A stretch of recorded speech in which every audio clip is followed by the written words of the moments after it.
Alrighty, folks. Welcome in. Good afternoon, everyone. Bienvenue tout le monde. And happy June 1st, aka Children's Day, which I mentioned in light of this conversation around the exhibition Children, Portrait d'enfant, with artist Clara Gutsche, art historian Zoe Tousignan, and exhibition curator Marie-Josée Lafortune. Thanks, everyone, for joining us online or in person. We are streaming live from Concordia University's Space, which is located on unceded Indigenous lands in Tiohtià:ke, Montreal. Nous reconnaissons la nation Kanien'kehá:ka comme gardienne des terres et des eaux sur lesquelles nous nous réunissons aujourd'hui. And we make this acknowledgement to bring awareness and understanding of the history of Indigenous peoples and their territories, and as a call to action to rethink one's own relationship with the city, the land, and environment. So here, Space is activated via live events daily to foster engagements around the research projects, initiatives, and dialogues and development across Concordia University, amongst our students and faculty members, and of course with our external partners. So it is our pleasure to collaborate once again with OPTICA, Centre d'Art Contemporain. Oui, okay. Had to think on that one for a minute.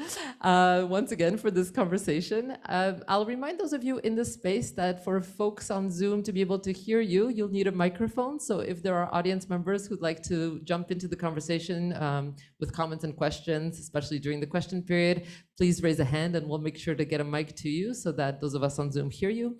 And those of you joining us in this webinar, feel free to raise a virtual hand if you have any comments and questions, and we'll go ahead and unmute you so that you can speak and we hear you in the space.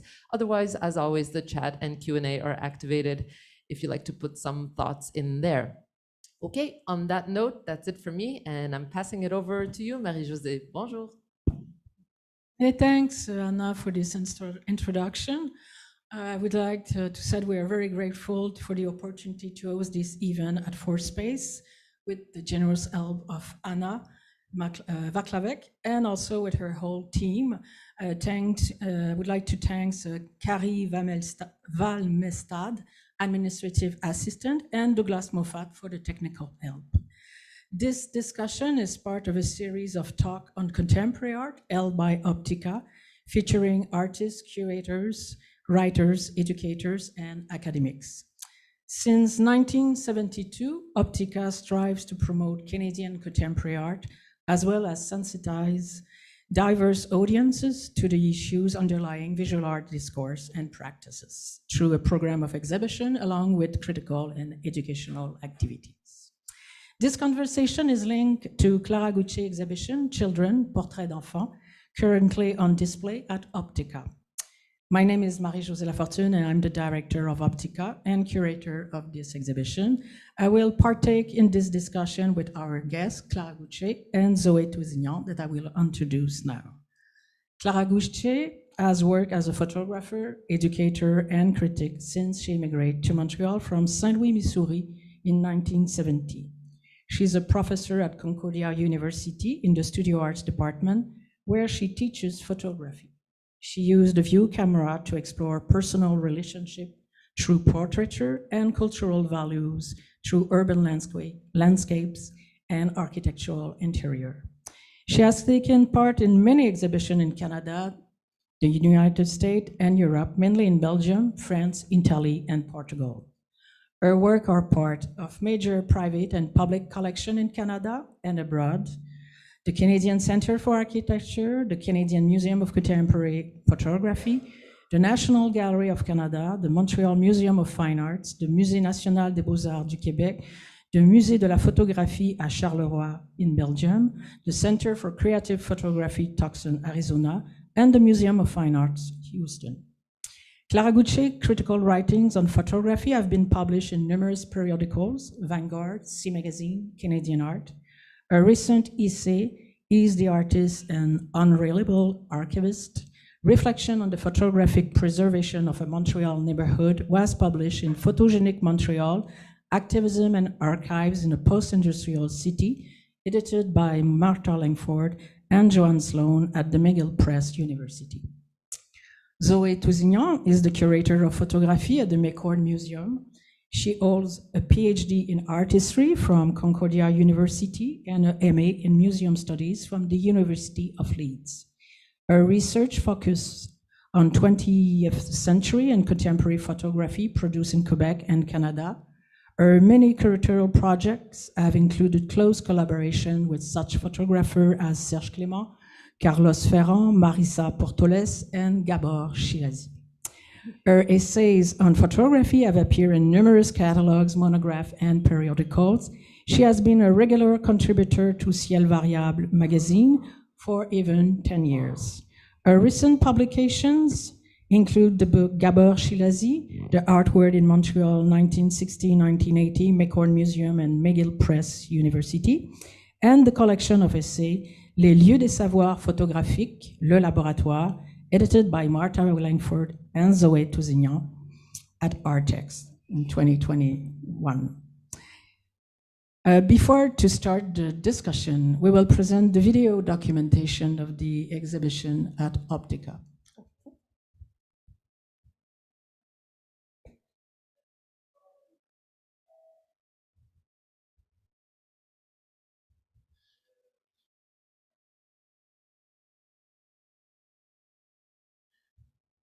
This is not the right thing, sorry. Yeah.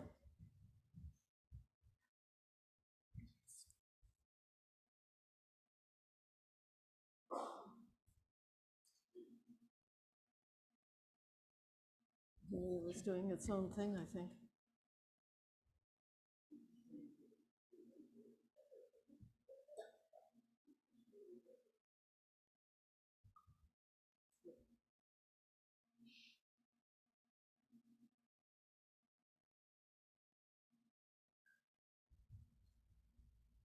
Okay, there it is.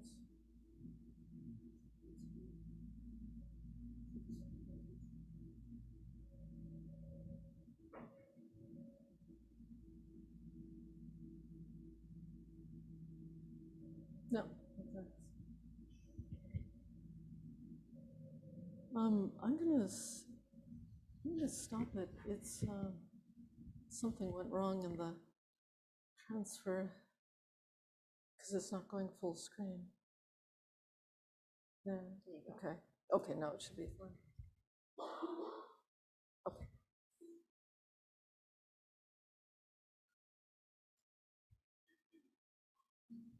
Just add, you will see two rooms. In one room, you have the prints from the series, the Milton Park, the Sente sisters, the Sarah series, and the John Mons Park. And the other room, you will see the siblings and singles.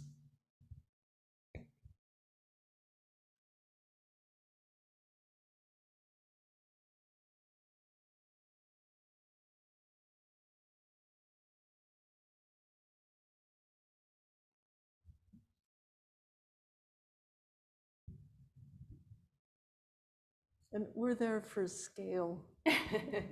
One room, the prints are, in some cases, very small. The Chenchik sister prints are 4x5 prints.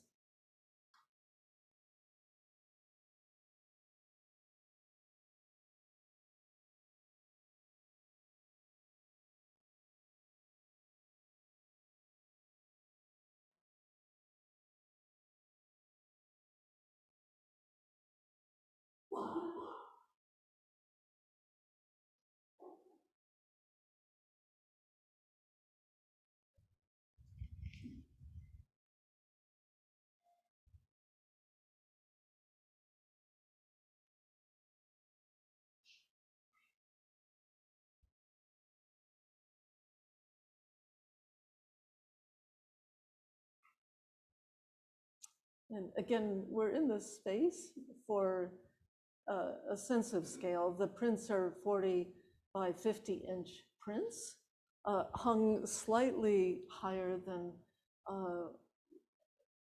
would be customary, and to give the children a very strong presence.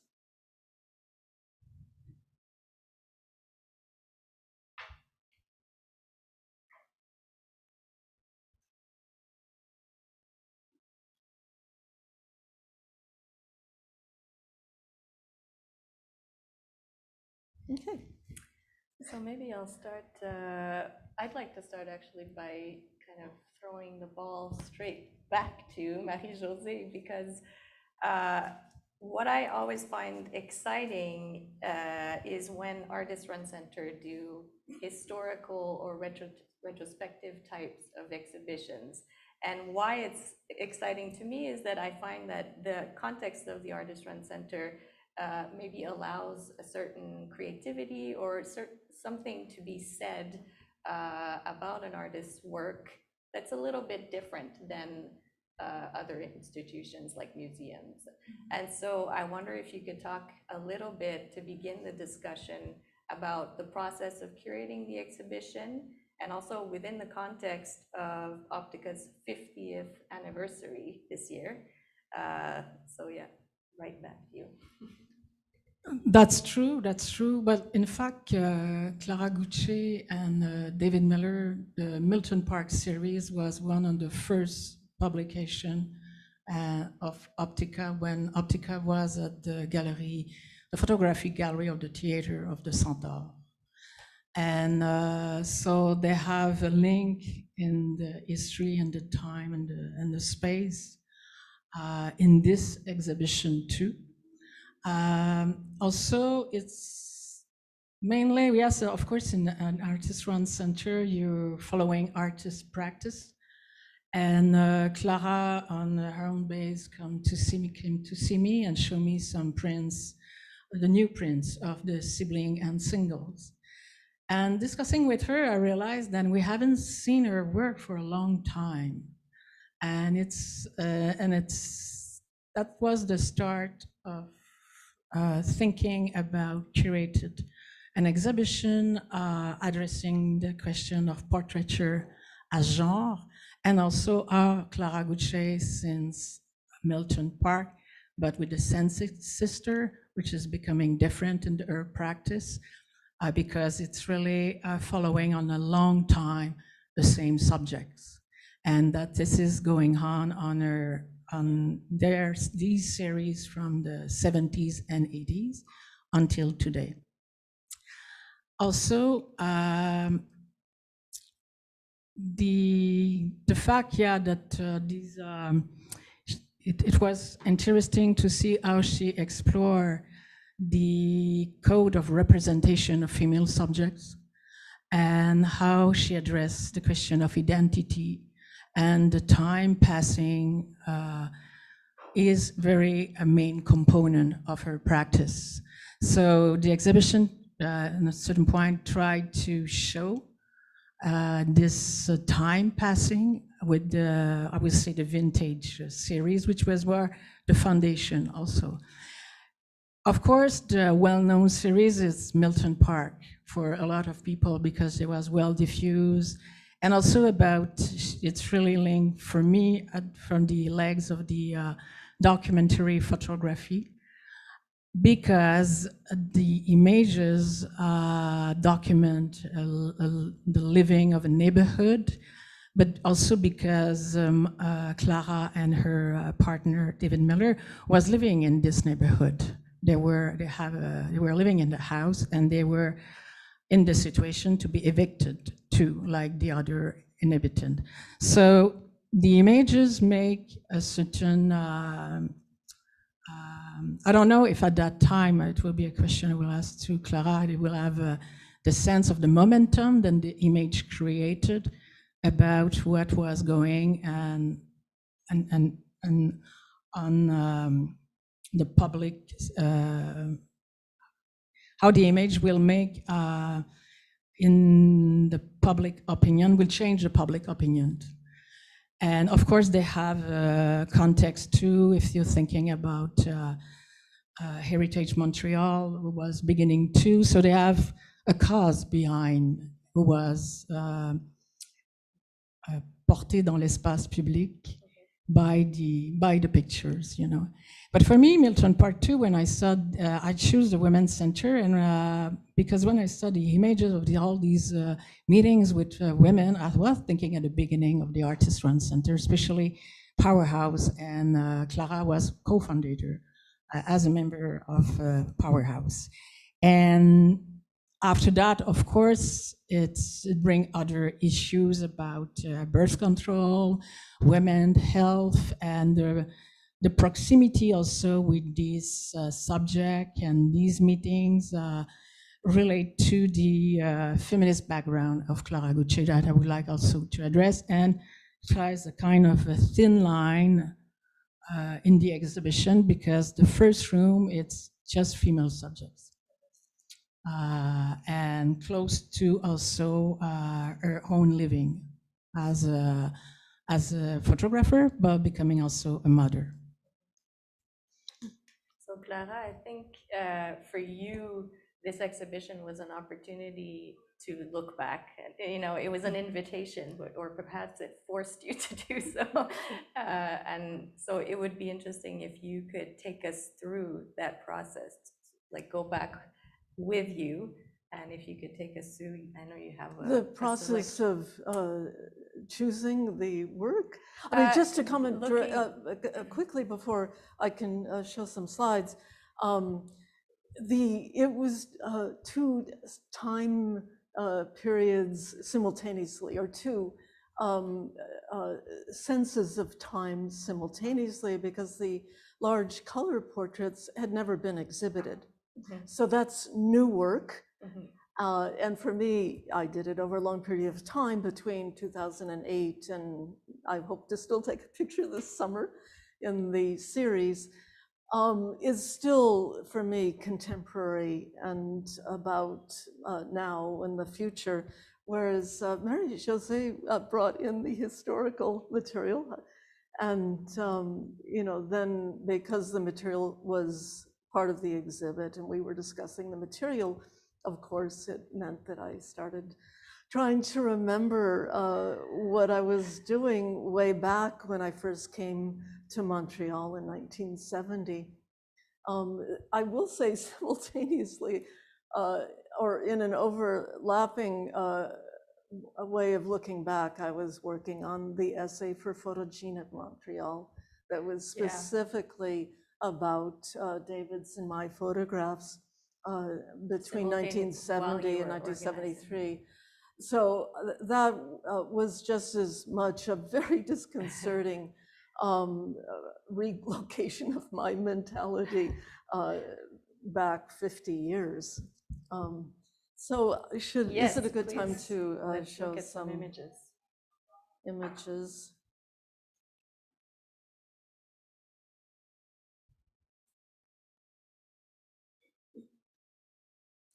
So I'll just, hopefully these will click through. So Marie-Josée referred to this publication, our first publication.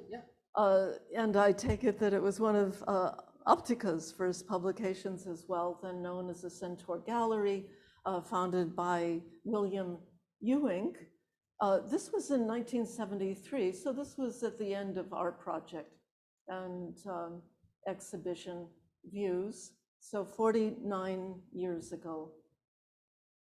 I've selected some images to give a bit of a sense of behind the scenes, how I did the photographs, how we did the photographs. Nicholas Dykman on the left was part of our Milton Park project for the first year between 1970 and 1971. David and Nicholas built this black and white darkroom in our Saint Famille apartment. And there were 4 of us living together, Nicholas and Andrea, his girlfriend. I am self-taught, except that I received indispensable help and instruction from Nicholas and David, who had been photographing for the McGill Daily. And also were much more interested in equipment than I have ever been. I'm totally dependent on David's knowledge of equipment, which is the excuse or the reason to include these photographs. Well, they partly give a sense of one level of what was happening in Milton Park. the street festivals were attended by all ages. This dancing was probably more the young people. I'm here on the left dancing with two of David's Nikons. And I showed this to David last night. He said I have both Nikons in the photograph on the right as well. My camera is actually up to my face, so I'm photographing. At the same time that we were making photographs with the goal to save the neighborhood, our neighborhood, photographs that we showed at the street festival, at community events, we had a sort of consciousness raising idea that if people saw the value of their neighborhood through our photographs, that they would join actively in trying to preserve the phase 1 section of Milton Park that was slated for demolition.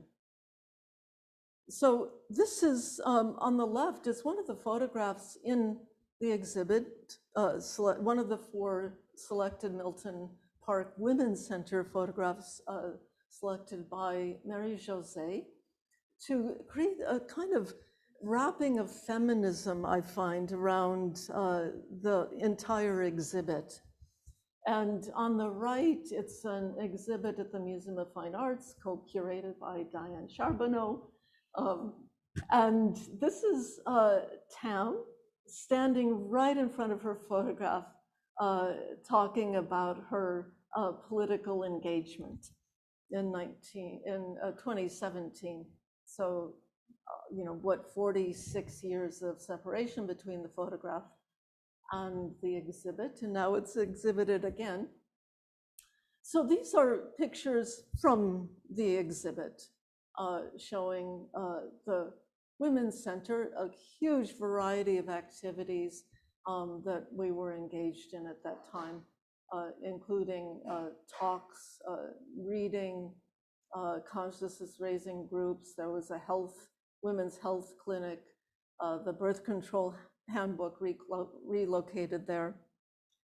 And this is a slide I put in to say what I already mentioned, that the full story, a detailed story of our photographs is contained in this essay that was published in Photogenic Montreal. It also tells the story of the second phase of Milton Park, which was successful. It was triumphant, and the buildings of the second phase were in fact saved. The photograph on the left is Louise Abbott's photograph of the demolition of the Van Horn Mansion, but there was a lot of demolition going on in our project. David has a lot of demolition pictures, and it's representing the transition between Milton Park and the next pictures, because we moved out of the Milton Park area to an apartment on St. Joseph's Boulevard West, very close to the corner of St. Urban and St. Joseph Boulevard for the next 3 years. And this is the background for my next project, photographing 6 sisters, the Chenchik sisters. We lived next door in a duplex. The bench is a wooden bench that David had made for our Saint Famille apartment.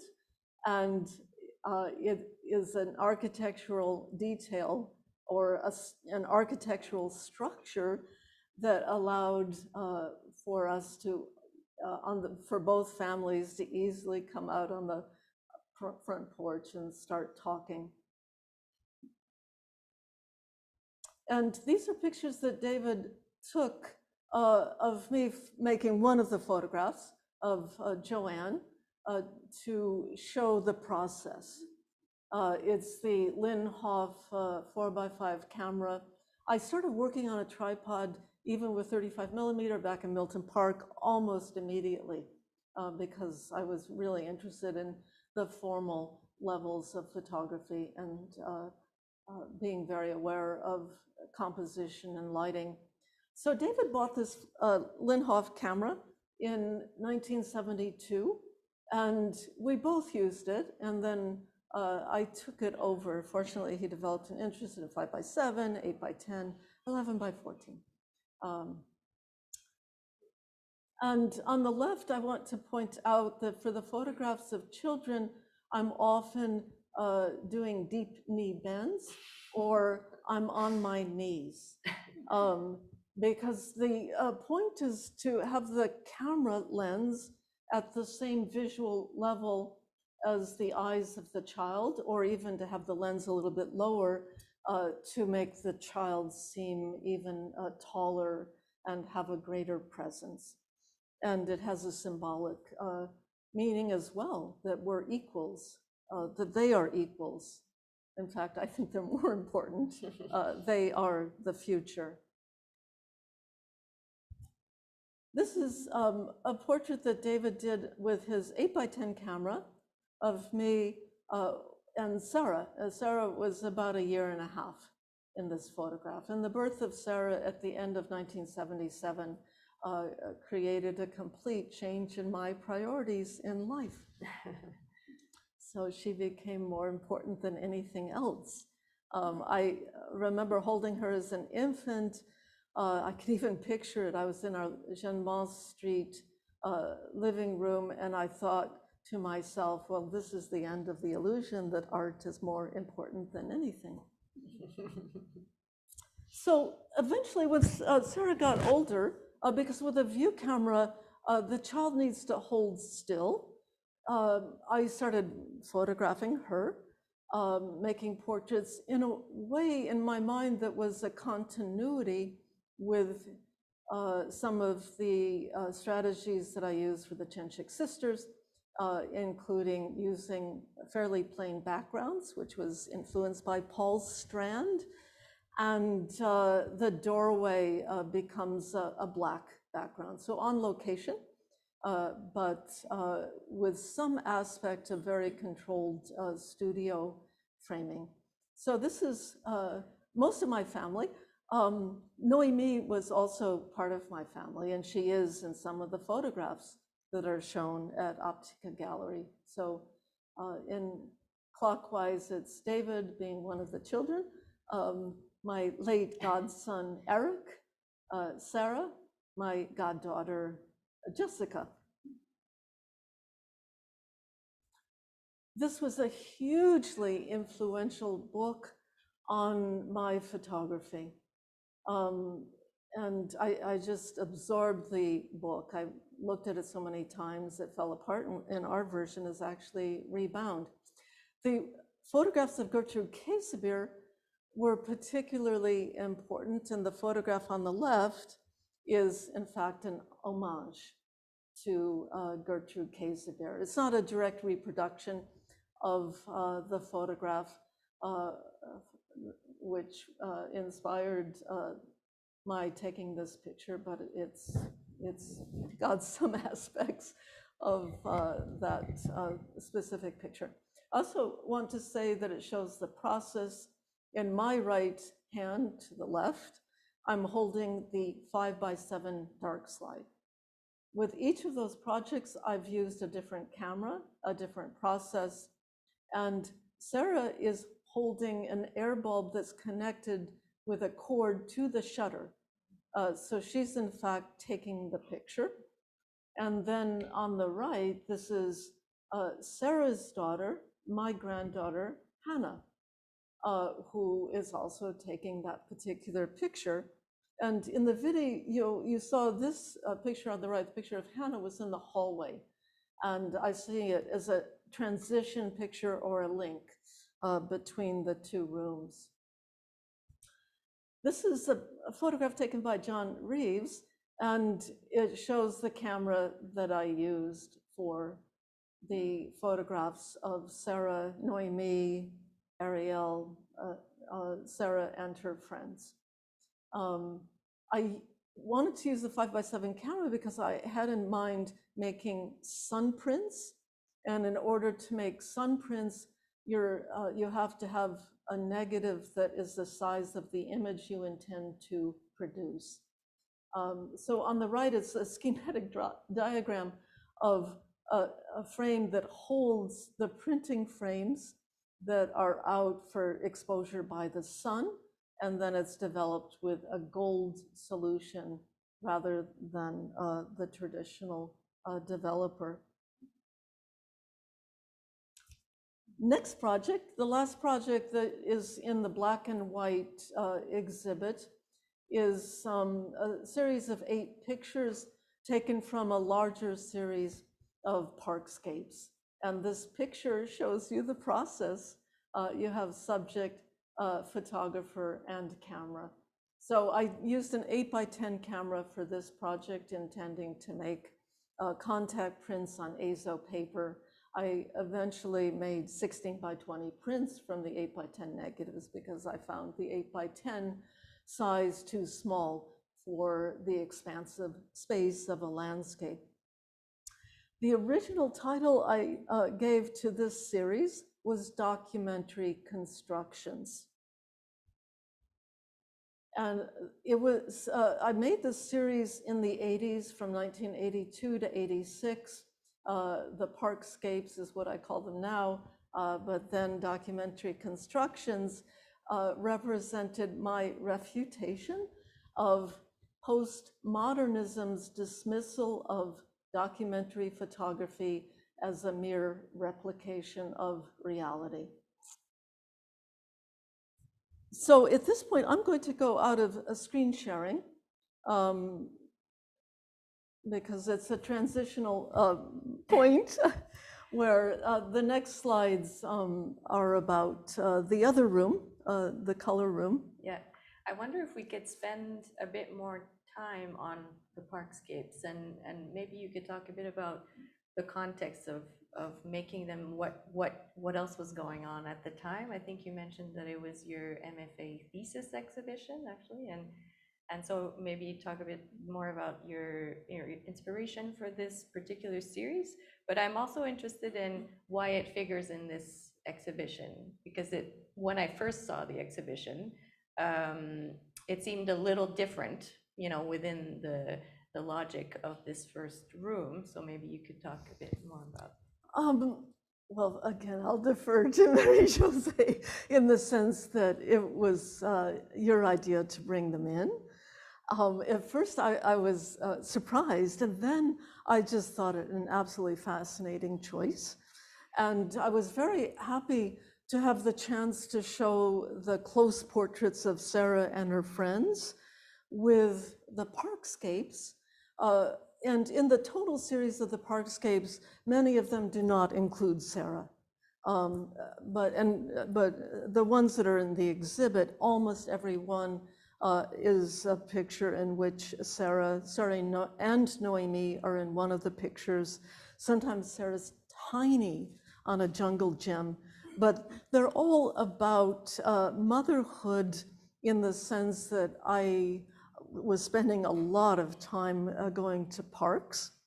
I also like the juxtaposition of 2 different dimensions of my relationship to my child, mother-child relationship, where the portraits represent the intimacy and the landscapes are a representation of giving more space to your child is, on a relationship basis.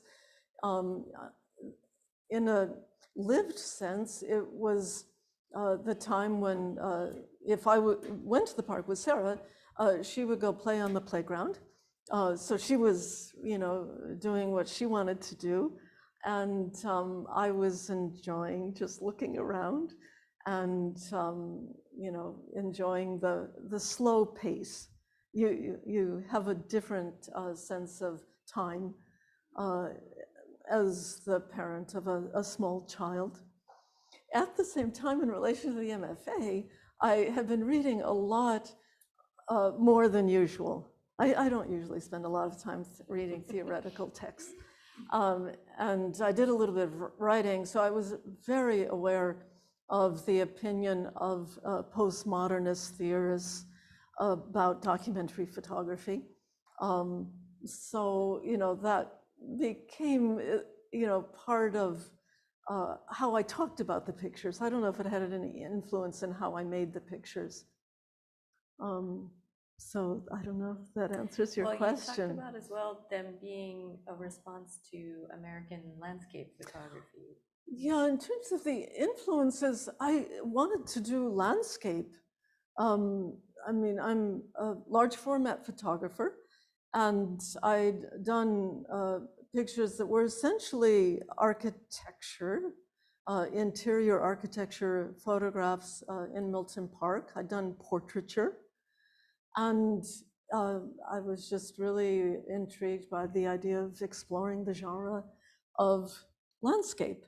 And the more I thought about it, and I keep thinking of other influences, at the time I'm sure I was aware of the influence of the 19th century American geological survey photographers, and also the 1970s new topographics photographers.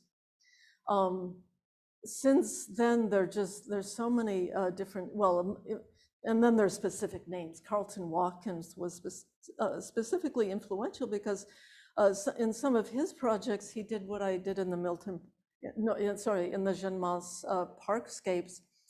He made multiple pictures over an extended period of time of a fairly delimited area in terms of a geography. And then sometime after doing the pictures, I realized that they had a childhood resonance, a resonance of my memories of my native landscape of Missouri. Partly the suburban parks in the Midwest have lots of open space, and partly the topography of Missouri, its rolling hills, and so I realized that there were, several levels of personal content going on in those pictures that weren't immediately obvious to viewers when I first showed them in the mid 80s. Marie-Josée, would you like to add something? In fact, this series, I discovered it when I was looking at the database at the Fine Arts Museum, because I was concentrating on portraiture. And finally, I found it very interesting because, of course, Sarah, the relationship in between Sarah and Clara, it's different. They disappear sometimes, in the playground area, because Sarah becoming very small, and Clara, it's certain point is self-portrait because you see her shadow with the view camera. So they still have a presence, but it's also it's a document activities, human activities in the landscape, and specifically playground for children. So it makes sense for me to integrate it, and it was also a kind of link with the new series with sibling and singles, who are mainly outdoor pictures and outdoor portraits. So yeah, I agree. That was a really interesting link. Once I started to think about it, there were some interesting carryover links between the parkscapes and the way I've approached the sibling series, where all of the backgrounds are outside. So I think we have time to look at some of the portraits in the second room, then the singles and sibling series.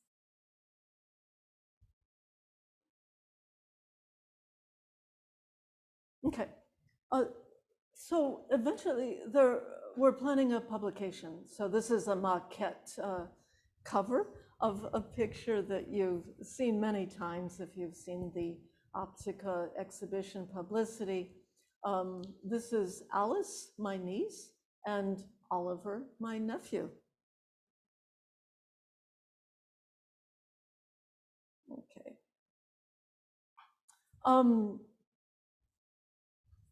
Going back to 1972, so I've had photographs exhibited at OPTICA in a group show, photographs by women about women 50 years ago. So it actually marks the 50-year anniversary of OPTICA, then Centaur.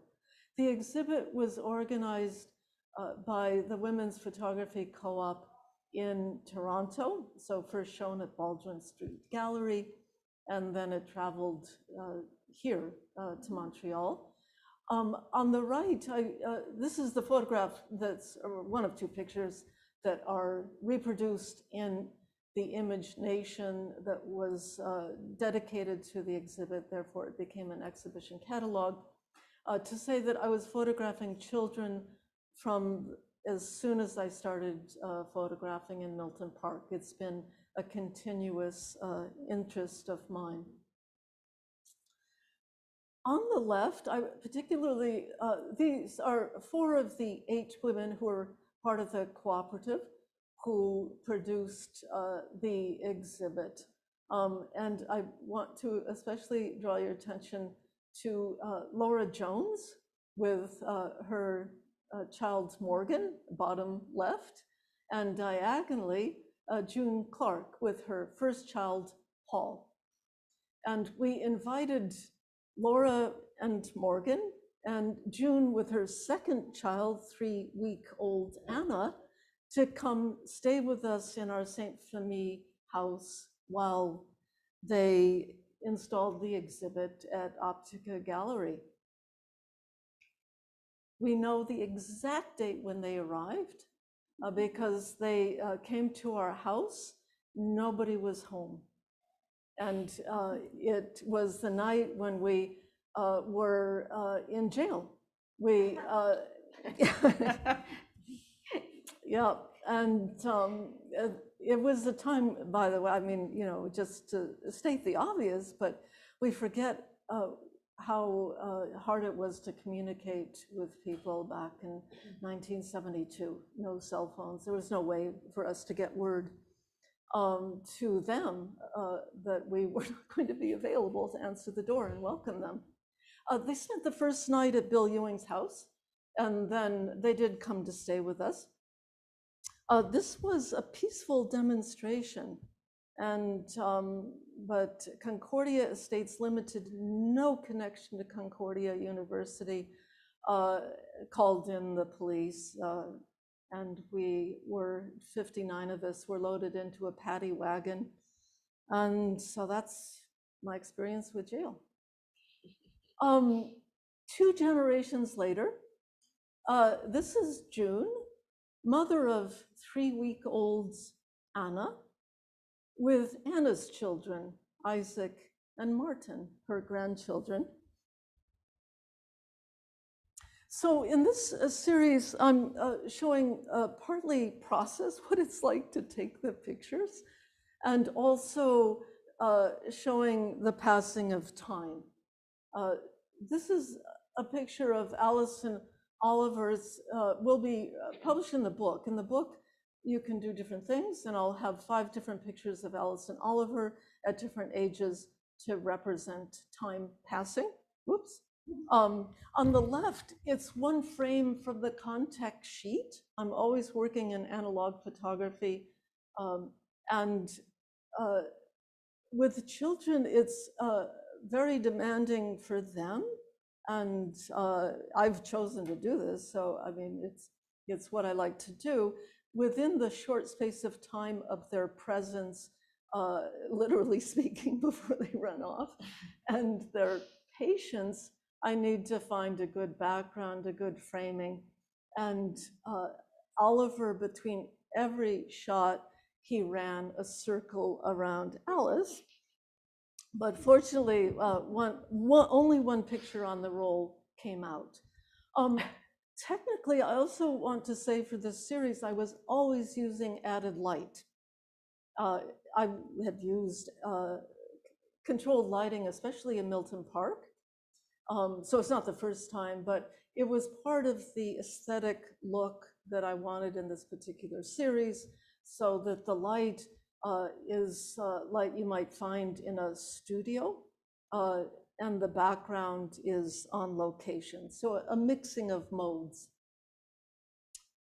This is to show that once you are under the dark cloth, you try to get the children in the space of the frame. And once you close the shutter and you start to set the picture up, take out the dark slide, if the children move out of the frame, then this is what happens. So, you know, there's always an element of chance. And on a pragmatic level, if I see that the children have permanently moved out of a frame in a way that I can't manage, you know, in terms of depth of field and sharpness, then I focus again. I look through the ground glass again. I'm always seeing the picture upside down. I often let people look through the ground glass. So the children would be curious, they'd look through the ground glass, the parents would look through the ground glass, and it's the first thing anybody comments on is that the image is upside down, because most of the cameras we use have a prism that corrects the orientation of the picture optically. I'm always surprised when they mention that, because it's something that becomes, in fact, part of the abstraction of the picture and how it's very different from reality. And when you see the image upside down, you're already creating a pattern of light and color and lines. And so this is a picture that I took in Switzerland. And I started the project with 6-year-olds. The two children on the right, as the image is turned upside down, are twins. They're both 6-year-olds. These were triplets who were 3 years old. It may have been this picture. Oh, sorry, who were 6 years old. Triplets who were 6 years old. It may have been this picture, or maybe the previous picture of the twins. At a certain point, I would photograph the individual 6-year-olds for the project I thought I was doing, but also photograph the siblings. And eventually I found that more interesting. Eventually, after photographing only siblings, with Alice and Oliver being at the center of the idea to continue photographing siblings, I realized I wanted to also photograph single children, and I particularly wanted to photograph Lucas, who was born on Gabor Selassie's 80th birthday. And David and I were in fact at Gabor's 80th birthday party with constant phone communication back and forth with Andrea and Michael. This is another series. Fortunately, I mean, I'm so grateful that David's taken some pictures of me photographing a couple of times, and I'll say it's the only time when I'm not self-conscious about being photographed, because my position in life is to be the observer. So I'm always observing the observer. So these are pictures I was taking of Hannah in our backyard when she was 4 years old. And then they show the process. I was using, at this point, a fairly strong flash, sometimes in a softbox, sometimes bounced in an umbrella. And this shows me on the right, on my knees, and looking through the camera with the dark cloth. And David went up on our back porch for the aerial view. And I want to point out on the very left-hand side, the feet. Those are my daughter's feet. And it is to say directly that the parents were never far away. All of these pictures were done with, of course, the permission of the parents, but in some cases, if I didn't know the children as well, for instance, in Basel, I was working through friend connections, Nicholas Deichmann, who was in that earlier photograph, and his wife, Anna, and then Barbara and Jacques put me in touch with different people. I didn't know the children, and sometimes I would ask one of the parents to actually be part of the dynamic of taking the photograph, of having the children focus in the moment. So Hannah, in the publication, there will be 5 photographs equivalent to the 5 photographs of Alice and Oliver to represent singles over a spread of time. So finally, the last 3 images represent generational time. I'm very interested in the generation as a measure of time, and of course is a very intimate, complicated, multi-layered relationship between different generations, and also with history. I think I probably developed a sense of generations from stories my mother told me about her childhood, her mother's childhood, etc. So on the left, these are photographs that June made of me and David with baby Sarah. And on the right, I took these photographs on Bainbridge Island, so the same location as all of the pictures of Alice and Oliver when Hannah was about 1.5 years. So in 2 cases, there's a picture of the child in the black and white room and a picture of the child's child. So that's Sarah and Hannah. And this is Noemi in the Sarah and Noemi series, and Noemi's children, Clara and Avi. So those are the pictures I have to show. I see Anna there, so maybe we have some questions. You see, okay. Okay, then I'm going to go out of screen sharing. Well, I didn't want to bust in and interrupt, but it was more of a time check because we only have 10 minutes of your time left here in the space. And there are a couple of comments, less questions, but more comments in the chat that I'll happily read out for folks. But I also wanted to invite those of you who have joined us in the space to offer up any questions or comments. And if you want to do so, maybe Marie-Josée, you can share your microphone. I'll bring the other one around if you see any hands raised there. But maybe, Clara, I'll just let you know that Rachel in the comments wrote that she likes the idea of giving space to your child against the spatial backdrop of the parks. And Pamela mentioned that it's a pleasure to see Image Nation as part of your exhibit and presentation. That it's great history. So I don't know, folks, if you want to, I'm just telling you what time it is and what's going on here in the Zoom. So I think we have one question. Awesome. Thank you. Is my microphone on? Yeah. Yes. Perfect. Yeah, I think it's really nice to see how your experience as a mother really plays into your whole practice. And we see it in all of the images you presented, but I also wanted to know more about how it played into your last project, the Children and Portrait d'Enfants. If you think like your role as a mother kind of influenced your approach to taking the images, interacting with the children, and also to add to that question, like you mentioned that the large format camera was quite tricky with children.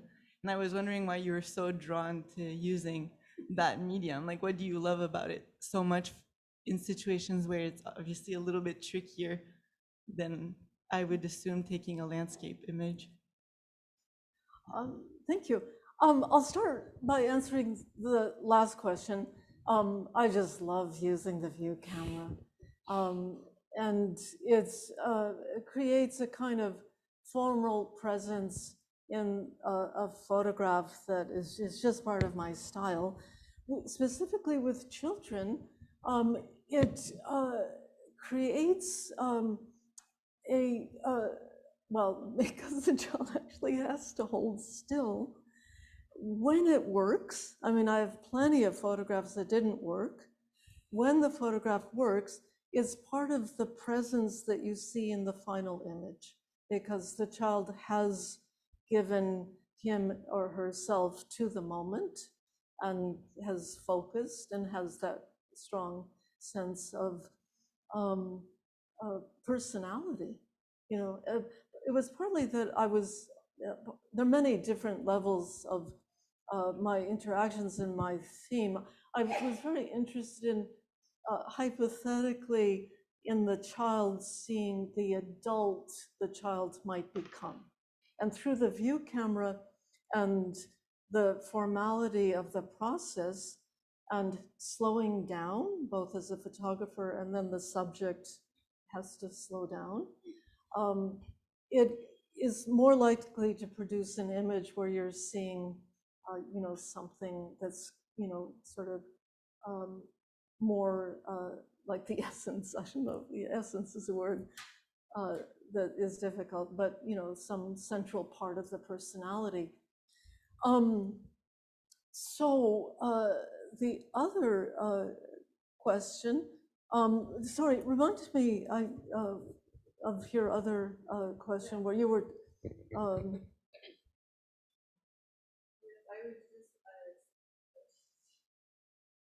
Oh, you were asking about motherhood. Just Yeah. how Okay. it influenced your approach to taking the images and just the project as a whole.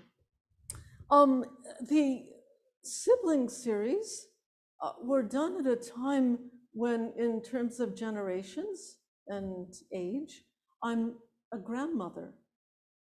It was started before Hannah was born, before I was a grandmother, but in the sense of my place on the timeline of life, I back in Basel, I mean, I knew that I was, that was my concept, that I was in the grandmother relationship to young children.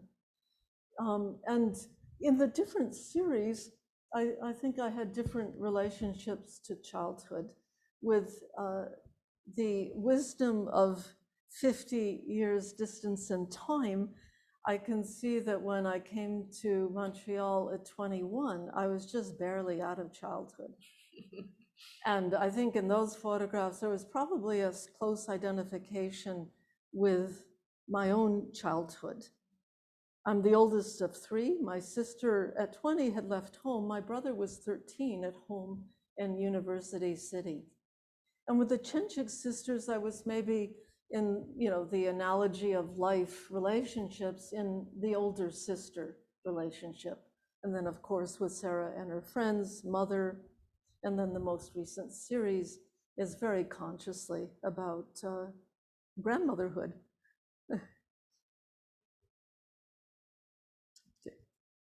Clara, I don't know if there's another question in the space, but Joseph wonders if Mary Kelly was someone you thought about during the 1980s.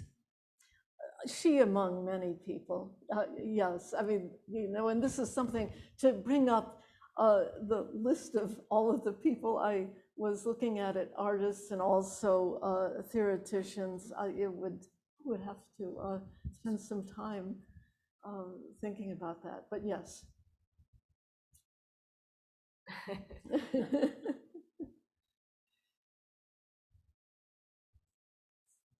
Anyone else in the space have any we have comments? one more question. Awesome.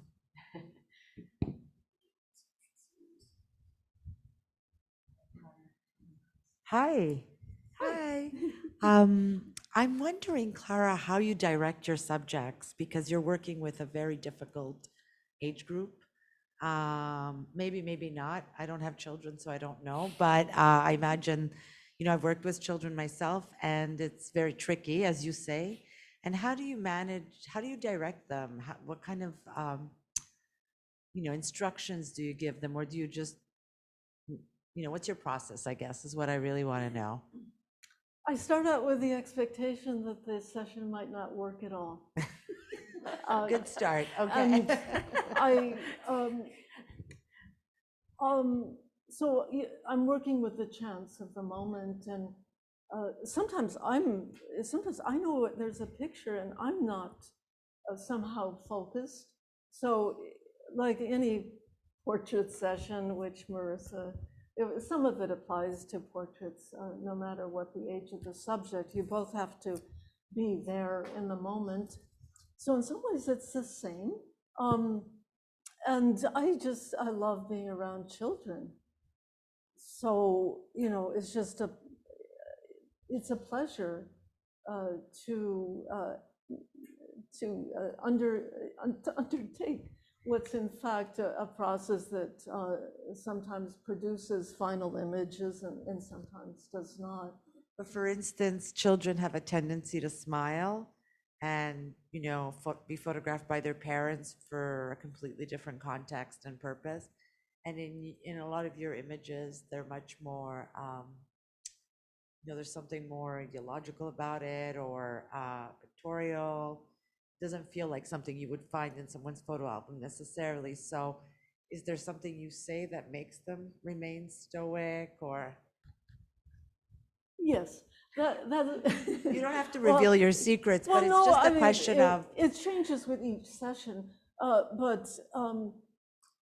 most children are used to having their photographs taken, we'll call it the school picture, smile. Or sometimes it's what, you know, as a parent, is what you want. You want a picture that shows the, you know, the happy relationship. In relation to the directing that I did, I would say that that was the most consistent and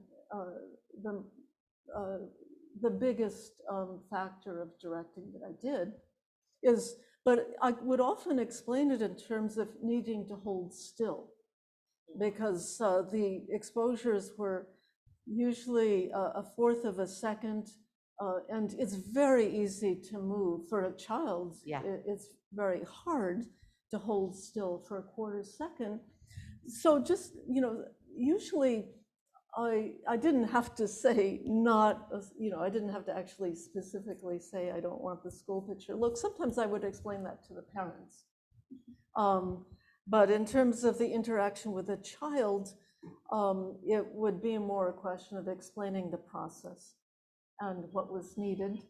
David noticed in my pictures of the large prints, the color prints at OPTICA, that in almost every foreground, I have a branch. You have a branch? I have a branch at the position where the feet need to be if the children move a little bit, so that I know whether they've moved out of the focal plane. Amazing. Yeah. And did you remove it with Photoshop, or is it all there? No, I didn't remove anything in Photoshop. It was color management and, you know, digital darkroom. Of course, yeah. No, I sort of like that being part of the process, because, I mean, part of the picture, because it reveals something about how I set them up. And, you know, so what else can I say? I didn't ask them to wear anything. The parents would sometimes ask, do you want the children to be dressed in a specific way? And for that, I would say that I really didn't want to be part of that decision. And it just depended from family to family. Some kids clearly just pulled on whatever was clean in the morning. And, you know, other families, probably the parents did, you know, have an idea of what clothing they wanted the children to wear. But that was the parents' and the children's decision. And I can't think, you know, mostly I can't think of any other directing. They're also in portraiture, you're using imitation a lot. So you set the tone of the interaction by your own body language, your own expressions, and people are natural mimics. And that's a very strong level of portraiture, being aware of nonverbal communication with your subject. I don't know if that answers your question. It does. Okay. Thank you. To add to that, Clara, June here in the chat is saying that you have an extremely gentle way with the children and a wonderful sense of humor with them as well. I wonder if, as we close up here, if Marie-Josée or Zoe have any final words that you want to share with us, or I can't see you, so thanks.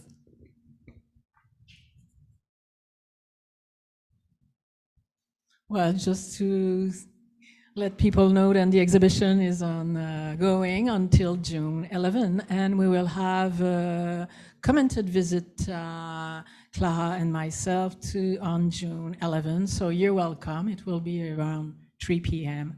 at OPTICA.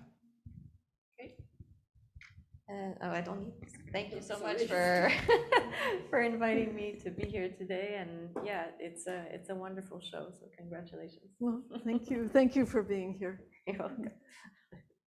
Well, round of applause. Yeah. Amazing. Thanks so much. And once again, to our partners at OPTICA for making this happen. And we've had such a great time working with you. We hope there's further collaborations down the road. And folks on Zoom, thanks so much for joining us and for your comments and questions. We really appreciate you making the time as well. A quick reminder that we did live stream this to YouTube, so it's already available there now. If you want to check out Concordia University's fourth space on our YouTube channel, you'll see this video recording to share with your friends, family members, and your kids. All right, on that note, we're going to say goodbye and wish you a wonderful rest of your day. Thanks, everybody. Take good care. Thank you. Thank you.